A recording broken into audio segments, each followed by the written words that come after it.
Hello everyone, this is Priyanka and welcome to my channel Ansh Priya academy. आज का topic है Bose Einstein condensate, जिसे short में बीईसी भी बोला जाता है। लास्ट वीडियोस में हमने मैटर की 4 states, solid, liquid, gas and plasma के बारे में पढ़ लिया था। तो आज हमारा टॉपिक है 5th state of matter, Bose Einstein condensate. सबसे पहले तो हम समझेंगे कि बोस आइंस्टीन कंडेंसेट जो नेम रखा गया वो किस बेसिस पे रखा गया है। बोस से मतलब है यार सत्येंद्रनाथ बोस जी से। सत्येंद्रनाथ बोस जी हमारे काफ़ी अच्छे इंडियन फिजिसिस्ट रहे हैं, जिन्होंने एक क्वांटम मैकेनिज्म से रिलेटेड फिजिक्स में थ्योरी दी थी। इसलिए चूंकि स्टार्टिंग इन्होंने की, इसीलिए इसके नाम बीईसी के नेम की स्टार्टिंग बोस से ही की गई है। आइंस्टीन की बात करें तो जो सत्येंद्रनाथ बोस जी थे, उन्होंने अपनी थ्योरी आइंस्टीन को भेजी और आइंस्टीन, जो कि उस टाइम के बहुत ही अच्छे साइंटिस्ट में से एक थे, उन्होंने इस थ्योरी को पढ़ा। ये थ्योरी उनको बहुत अच्छी लगी। उन्होंने इस थ्योरी पे काम करना शुरू कर दिया, इस पे वर्क किया और ये देखा कि 5th स्टेट ऑफ मैटर भी एग्जिस्ट करती है। बट वो इस मैटर ऑफ स्टेट को, 5th स्टेट ऑफ मैटर को प्रूव नहीं कर पाए थे लैब में। ऐसा इसलिए नहीं था कि वो इसके काबिल नहीं थे, ऐसा इसलिए था क्योंकि उस टाइम पे high technology and proper equipments उनके पास नहीं थे, जिससे वो इतनी अजीब और गरीब स्टेट को मतलब उसकी एग्जिस्टेंस को प्रूव कर पाते। बट उसके बाद 3 साइंटिस्ट थे काफ़ी टाइम बाद, तो 1990 में कॉर्नेल, कैटरले एंड वीमैन, ये 3 साइंटिस्ट थे। इन्होंने बीईसी की एग्जिस्टेंस को लैब में बनाकर प्रूव किया, जिसके लिए इनको 2001 में नोबेल प्राइज भी दिया गया। तो इस तरीके से देखें तो आइंस्टीन का इसमें योगदान रहा है, तो उनके नेम से ही सेकंड नंबर आइंस्टीन का आता है, बोस आइंस्टीन। कंडेंसेट से मतलब है यहाँ पे ये जो बीईसी बनी है, इसमें एक कंडेंसेशन प्रोसेस इन्वॉल्व है, कंडेंसेशन प्रोसेस का योगदान है, इसीलिए कंडेंसेशन से वर्ड आ गया यहाँ पे कंडेंसेट। तो इस तरीके से अगर हम देखें तो पूरा जो नाम पड़ा है बोस आइंस्टीन कंडेंसेट, बोस सत्येंद्रनाथ बोस जी के बेस पे, आइंस्टीन इनका योगदान रहा उनके बेस पे, और कंडेंसेशन के वजह से कंडेंसेट। तो पूरा नाम हो गया बोस आइंस्टीन कंडेंसेट। ये बात तो हो गई इसकी डिस्कवरी की, इसके नाम को कैसे रखा गया। अब हम आगे चलते हैं कि ये बीईसी बनती कैसे है। एक पार्टिकल्स होते हैं जिन्हें बोसोन्स बोला जाता है, ऐसे एटम्स, मॉलिक्यूल्स या पार्टिकल्स, जो भी आप बोलना चाहो, बोसोन्स। अब आप कहेंगे बोसोन्स क्या होते हैं। बोसोन्स ऐसे एटम्स होते हैं जिनमें इलेक्ट्रॉन, प्रोटॉन और न्यूट्रॉन का जो सम होता है वो इवन नंबर के बराबर होता है। अब आप कहेंगे कैसे, तो ये चीज़ मैं आपको एक उदाहरण की तरह हेल्प से समझाना चाहूँगी। सोडियम एटम का जो एटॉमिक नंबर होता है वो होता है 11 और मास नंबर होता है 23। सोडियम एटम का एटॉमिक नंबर कितना होता है 11 और मास नंबर होता है 23। तो आप शायद जानते हो या ना जानते हो, मैं बता देती हूँ आपको। किसी भी एटम का जितना एटॉमिक नंबर होता है, उसके अंदर, उस एटम के अंदर उतने ही इलेक्ट्रॉन्स और उतने ही प्रोटॉन्स होते हैं। मीन्स हमेशा किसी भी एटम का एटॉमिक नंबर उसमें present number of electrons and number of protons के इक्वल होता है। तो अगर हम ये कहें कि सोडियम एटम का एटॉमिक नंबर 11 है, इट मीन्स उस एटम के अंदर प्रेजेंट इलेक्ट्रॉन्स भी कितने होंगे 11 और प्रोटॉन्स भी कितने होंगे 11।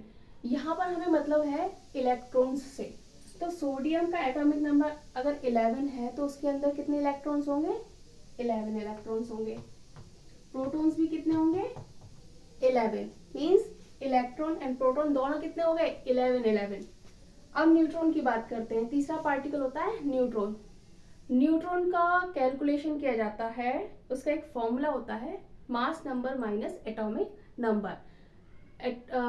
नंबर ऑफ न्यूट्रॉन्स निकालने का फॉर्मूला क्या होता है mass number minus atomic number. तो सोडियम का एटॉमिक नंबर कितना था, अभी हमने बताया आपको 11 और मास नंबर कितना है 23। तो इस तरीके से न्यूट्रॉन की क्वांटिटी अगर निकाली जाए तो 23 माइनस 11 कितनी आ गई 12। कितने आ गए न्यूट्रॉन्स 12। तो आप प्लस करके देख लीजिए 11 प्लस 11 प्लस 12, 11 इलेक्ट्रॉन, 11 प्रोटॉन और 12 न्यूट्रॉन। न्यूट्रॉन कैसे निकाला, 23 में से 11 को माइनस किया, कितना आ गया 12। तो कितने इनको सम करिए, 2 1 3 4 और 1 1 2 3, कितना आ गया, इलेक्ट्रॉन प्रोटॉन न्यूट्रॉन का सम सोडियम एटम के लिए कितना निकला 34, जो कि क्या है एक इवन नंबर है। इवन नंबर कैसे पता करते हैं, ऐसा नंबर जो ऐसा नेचुरल नंबर जो 2 से डिवाइड हो जाता है कंप्लीटली, वो इवन नंबर कहलाता है। 34 हम 2 से डिवाइड करेंगे, कितनी बार जाएगा 17 बार, मतलब पूरी तरीके से कट रहा है। इट मीन्स 34 क्या है एक इवन नंबर है। तो इसमें ऐसे अगर हम पता करें कि इलेक्ट्रॉन प्रोटॉन और न्यूट्रॉन का ऐड करके अगर इवन नंबर हमारे पास आ रहा है, तो इससे हमें ये पता चलता है कि वो क्या कहलाएगा, एक बोसोन एटम कहलाएगा। तो सोडियम क्या हो गया, एक बोसोन एटम। तो इसी तरीके के एटम्स होते हैं जिन्हें बोसोन्स कहा जाता है। जब इन बोसोन्स एटम को, इन बोसोन्स को 0 केल्विन, या कह सकते हैं केल्विन में तो 0, लेकिन डिग्री सेल्सियस में 0 केल्विन कितने के इक्वल होता है, -273 डिग्री सेल्सियस के इक्वल होता है। तो 0 केल्विन -273 डिग्री सेल्सियस, या फिर इसको एब्सोल्यूट टेम्परेचर भी बोला जाता है। तो जब किसी भी बोसोन्स को -273 डिग्री सेल्सियस तक या उससे भी नीचे टेम्परेचर पर ठंडा किया जाता है, तो वो बोसोन्स के पार्टिकल्स क्लस्टर के फॉर्म में एक जगह इकट्ठा हो जाते हैं और एक सुपर एटम की तरह दिखने लगते हैं, एक पूरा सुपर एटम बना लेते हैं, सुपर लिक्विड बना लेते हैं, जिसे ही BeC बोला जाता है।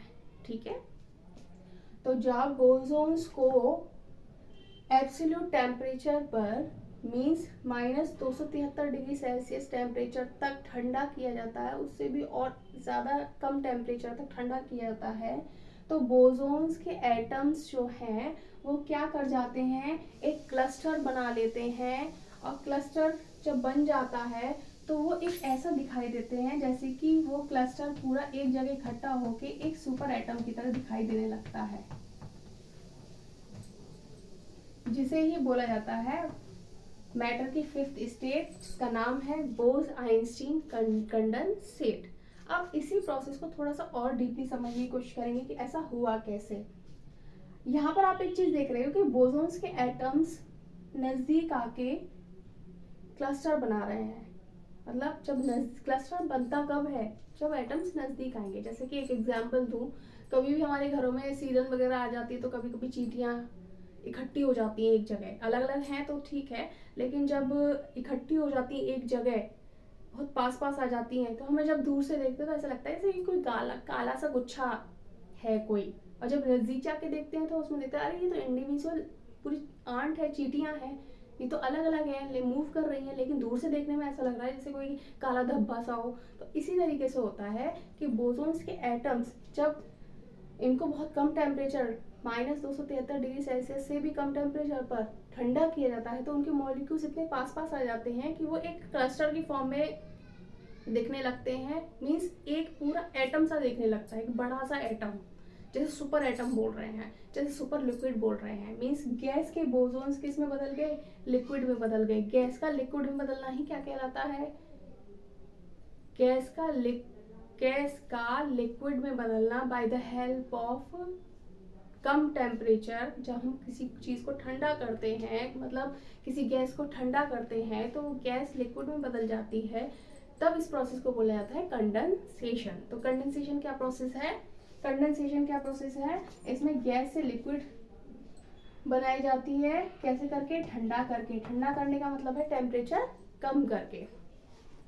तो इस प्रोसेस को बोला जाता है कंडेंसेशन, जो कि इसमें हमें देखने को मिल रही है। जो बोसोन्स के गैस के एटम्स है वो ठंडा करके मीन्स कम टेम्परेचर करके पास पास आ रहे हैं, और क्या बना रहे हैं, एक सुपर लिक्विड बना रहे हैं। गैस से लिक्विड बन रहा है टेम्परेचर कम करके, इसीलिए यहाँ पे एक प्रोसेस में क्या दिखाई देखने को मिल रही है, कंडेंसेशन, इसीलिए नाम पड़ा इसका कंडेंसेट। तो इस तरीके से ये हमारी BeC फॉर्म होती है। अब देखिए एक चीज हम कह रहे हैं कि कंडेंसेशन, यहाँ पे कंडेंसेशन के थ्रू गैस में लिक्विड में बदल जाता है। ऐसा क्यों होता है, गैस के मॉलिक्यूल्स दूर दूर होते हैं जबकि लिक्विड के पास पास होते हैं। मीन्स दूर दूर मॉलिक्यूल्स को पास पास ला दे तो वो गैस से लिक्विड बन गया। अब वो पास पास कैसे आता है, टेम्परेचर वो कम करके आता है। कम करके कैसे आता है, जब भी हम किसी टेम्परेचर को देते हैं किसी भी एटम को, तो उसकी काइनेटिक एनर्जी उस टेम्परेचर पर डिपेंड करती है, बढ़ेगी या घटेगी। अगर टेम्परेचर बढ़ा देंगे तो उसकी काइनेटिक एनर्जी बढ़ जाएगी, और टेम्परेचर को कम कर देंगे तो उसकी काइनेटिक एनर्जी कम हो जाएगी। काइनेटिक एनर्जी उसकी एक्टिवनेस को प्रेजेंट करती है। काइनेटिक एनर्जी किसी भी एटम की उसकी एक्टिवनेस को रिप्रेजेंट करती है। तो जो एटम जितना एक्टिव होगा वो उतना ही ज़्यादा दूर दूर जाएगा, और जितना कम एक्टिव होगा वो उतना ही ज़्यादा पास पास आएगा। तो इसी तरीके से जब हम एनर्जी बढ़ाते हैं तो वो काइनेटिक एनर्जी एटम्स की बढ़ने की वजह से वो दूर दूर भागने लगते हैं, इसीलिए प्लाज्मा स्टेट बनी थी।